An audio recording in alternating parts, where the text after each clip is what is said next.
anak-anak bangsa di seluruh Indonesia bahwa pagi ini sesungguhnya terjadi sebuah gempa politik, bukan gempa earthquake, gempa bumi bukan, tapi gempa bumi politik di IKN Nusantara yang dampaknya saya rasa akan jauh bergema di seantero Nusantara kita.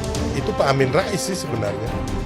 Beliau ini kan nggak suka banget ya, nggak mau dibilang benci banget sama Pak Jokowi. Jadi, walah Mbak Amin, Anda ini sudah sepuh.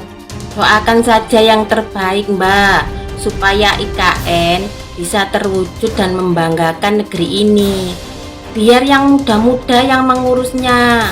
Mbak Amin istirahat saja dan doakan negeri ini makmur dan damai.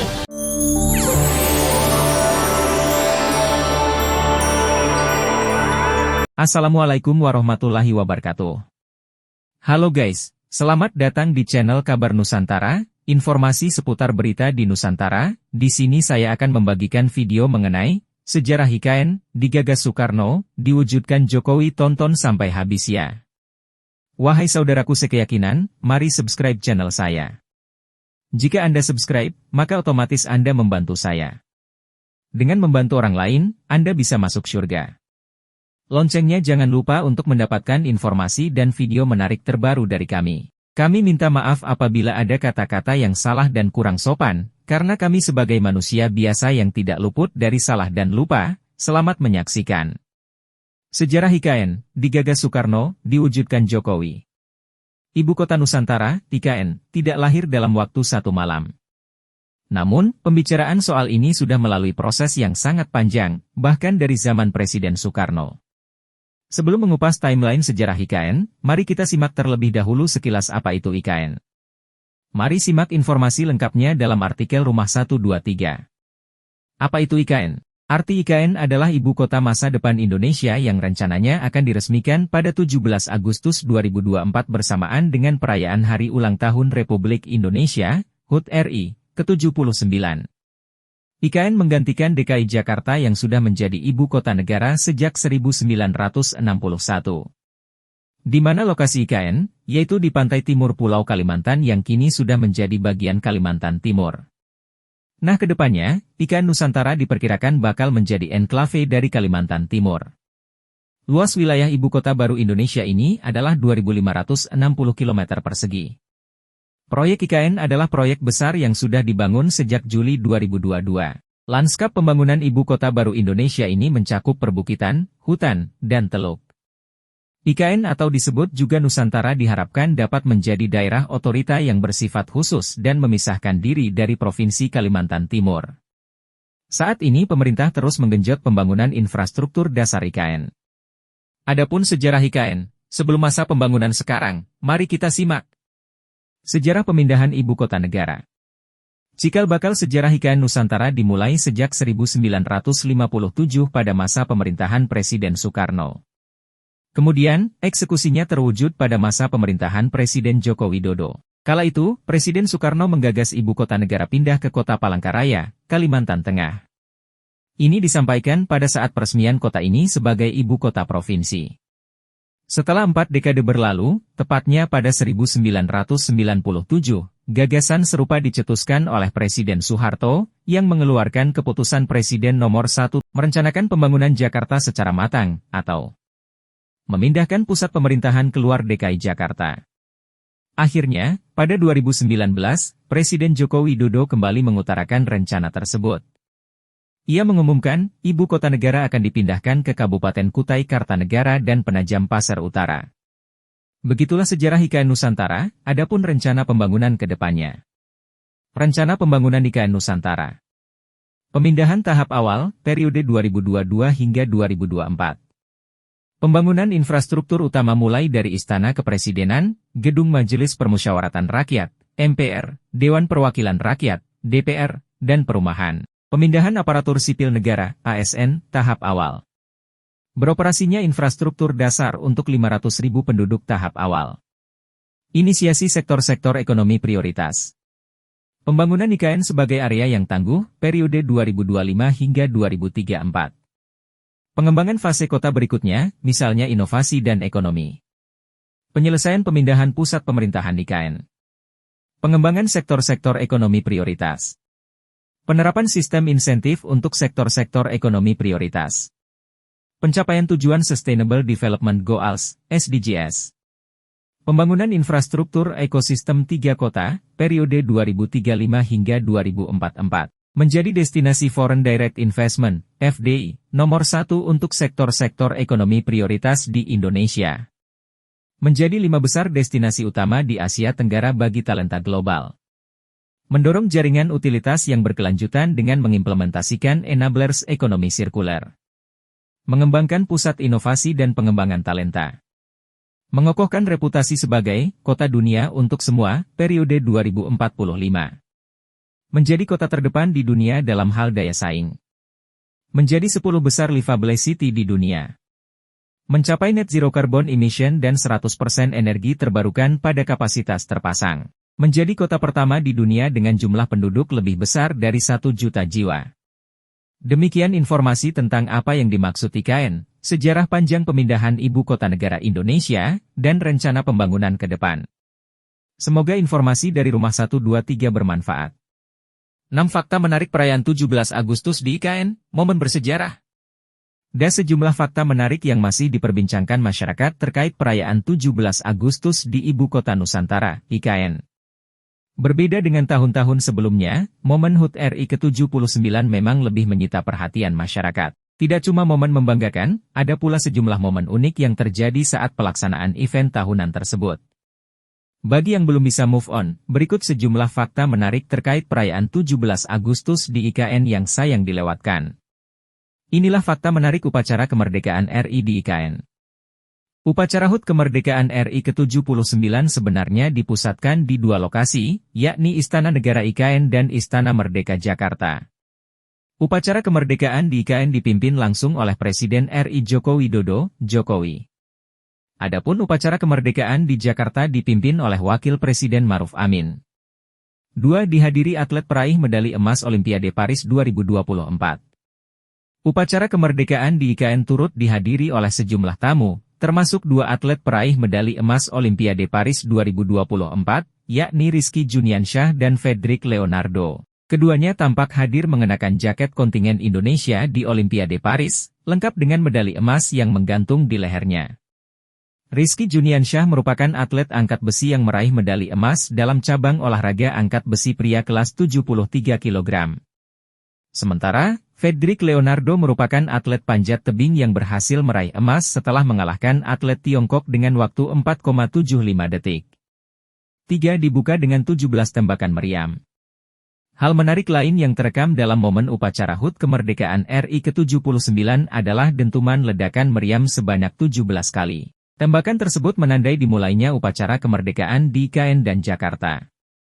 Meriam tersebut ditembakkan oleh pasukan peluncur yang mengenakan seragam merah putih. Selain itu, ada pula parade pesawat tempur dari Tentara Nasional Indonesia Angkatan Udara, TNI AU. 4. Paskibraka Putri berhijab. Sebelumnya sempat muncul polemik terkait larangan berjilbab bagi paskibraka perempuan oleh Badan Pembinaan Ideologi Pancasila, BPIP. Namun, dalam upacara kemerdekaan di IKN kemarin, tampak sebagian personel paskibraka perempuan mengenakan jilbab berwarna hitam. 5. Presiden mengenakan pakaian adat Kutai. Menarik melihat pakaian yang digunakan oleh Presiden Jokowi dan Ibu Negara Iriana Jokowi. Keduanya tampak serasi mengenakan pakaian adat Kustin. Kustin merupakan pakaian adat asal Kutai, Kalimantan Timur. Kustin sendiri memiliki arti, kebesaran, sehingga tidak heran jika pakaian ini biasanya dikenakan oleh orang berkasta tertinggi di Kerajaan Kutai Kartanegara. 6. Presiden membagikan sepeda. Momen menarik juga terekam dalam acara ini, tatkala Presiden Jokowi membagikan hadiah sepeda kepada para pemenang busana adat terbaik. Dalam daftar tamu yang memenangkan hadiah sepeda, ada nama Ketua Umum Partai Demokrat Agus Harimurti Yudhoyono, AHY, beserta istrinya Anissa Pohan. Dipakai Jokowi saat HUT RI ke-79 di IKN, inilah filosofi dan desain baju adat Kustin. Presiden Joko Widodo mengenakan baju adat Kustin saat memimpin upacara peringatan HUT RI ke-79 di Istana Negara IKN, pada Sabtu, 17 Agustus 2024. Terlihat, Jokowi mengenakan baju dengan atasan berwarna hitam. Busana tersebut kemudian dilengkapi ornamen kepala berwarna hitam beludru dengan ukiran emas berdetail bulu-bulu yang mewarnai bagian atasnya. Selain Jokowi, pakaian tersebut juga dikenakan oleh Ibu Negara Iriana Jokowi. Dia mengenakan kebaya beludru berwarna hitam dengan ukuran emas dan hiasan kepala. Selain terlihat elegan, ternyata baju adat Kustin dari Kalimantan Timur ini juga memiliki filosofi yang mendalam. Yuk, simak ulasan lengkapnya di bawah ini. Filosofi baju adat Kustin. Kustin merupakan pakaian adat kebanggaan suku Kutai peninggalan Kesultanan Kutai Kartanegara ing Martadipura. Secara harfiah, kata Kustin berasal dari bahasa Kutai yang berarti kebesaran. Sesuai namanya, baju ini memang kerap digunakan oleh kalangan atas dari kerajaan Kutai Kartanegara. Baju adat ini biasa dikenakan oleh sultan dan para keturunannya saat menghadiri upacara rau dan upacara penting kerajaan. Sementara, saat ini Kustin kerap digunakan oleh kalangan menengah atas suku Kutai ketika menghadiri acara resmi seperti pernikahan. Detail baju adat Kustin laki-laki dan perempuan. Seperti yang terlihat, baju adat Kustin terbuat dari bahan beludru hitam dengan desain lengan panjang dan kerah tinggi. Baju tersebut juga dihiasi oleh ukiran emas pada beberapa bagiannya. Baju Kustin laki-laki dipadukan dengan celana panjang yang dibalut kain dodot berhias rumbai warna keemasan. Kain tersebut dibuat menjuntai hingga tumit pada bagian belakang, sementara bagian depannya hanya menutupi hingga lutut saja. Untuk alas kaki menggunakan selop kulit berwarna hitam. Perhiasannya terdiri dari kalung bersusun disematkan pada area baju bagian dada. Adapun Kustin perempuan adalah kelibun kuning yang terbuat dari kain sutra, ditambah riasan rambut seperti sanggul adat Jawa. Pada bagian baju, bahannya terbuat dari kain belederu hitam dengan benang emas untuk pasmen yang dipergunakan sebagai perhiasan. Pasmen tersebut disulam pada pinggiran jelepah di bagian depan bajunya. Bagian kain menggunakan tapeh berambui, yakni kain panjang berhias benang emas. Tapeh berambui ini diletakkan pada bagian depan kain. Membangun Ibu Kota Nusantara ramah anak, ini upaya pemerintah. Demi membangun Ibu Kota Nusantara, IKN, yang ramah anak, pemerintah melalui otorita IKN menerapkan prinsip aman dan nyaman bagi semua kalangan. Namun, mengapa membangun IKN yang ramah anak merupakan hal penting? Melansir laman setnek.go.id, alasannya karena anak-anak adalah aset berharga bagi suatu bangsa. Anak-anak kelak menjadi penerus bangsa yang bakal membawa perubahan di masa depan. Maka itu, menciptakan kondisi lingkungan yang ramah anak merupakan hal yang penting di IKN. Tidak hanya fasilitas, kota yang ramah anak harus memiliki tingkat keamanan, kesehatan dan pendidikan yang mumpuni, serta area bermain yang layak. 3. Fasilitas pendidikan yang bagus. Kota ramah anak sudah seharusnya dilengkapi oleh fasilitas pendidikan berkualitas, mulai dari sekolah dasar sampai perguruan tinggi. Selain itu, adanya perpustakaan umum dan ruang belajar yang nyaman juga dibutuhkan. Dua hal ini bakal membantu anak-anak dalam mengembangkan minat dan bakatnya. 4. Fasilitas yang ramah keluarga. Tidak hanya anak-anak, memenuhi kebutuhan keluarga merupakan hal penting dalam membangun kota ramah anak. Karena itu, Nusantara harus menyediakan fasilitas umum yang memudahkan orang tua dalam memenuhi kebutuhannya sehari-hari. Misalnya tersedia kesehatan, perbelanjaan, dan ibadah yang lokasinya tidak jauh dari pemukiman. Dengan kemudahan akses, orang tua dapat memberi perhatian optimal bagi anak-anak mereka. 5. Program pengembangan anak. Terakhir, kota ramah anak harus memiliki program pengembangan anak secara menyeluruh. Program pengembangan yang dimaksud meliputi klub olahraga, sastra, seni, dan keterampilan lainnya. Program tersebut harus memberi kesempatan bagi anak-anak untuk mengembangkan minat dan bakatnya sesuai bidang yang disenangi. Upaya pemerintah membangun IKN ramah anak. Langkah untuk mewujudkan Ibu Kota Nusantara ramah anak sudah dimulai sejak lama. Contohnya seperti Fakultas Psikologi Soegija Pranata Caiholic University bersama Yayasan Pendidikan Astra yang mendeklarasikan sekolah ramah anak di IKN pada akhir Juli 2024 silam. Tidak main-main, setidaknya ada 11 SD, 2 SMP, dan 2 SMK yang mendeklarasikan diri sebagai sekolah ramah anak, SRA.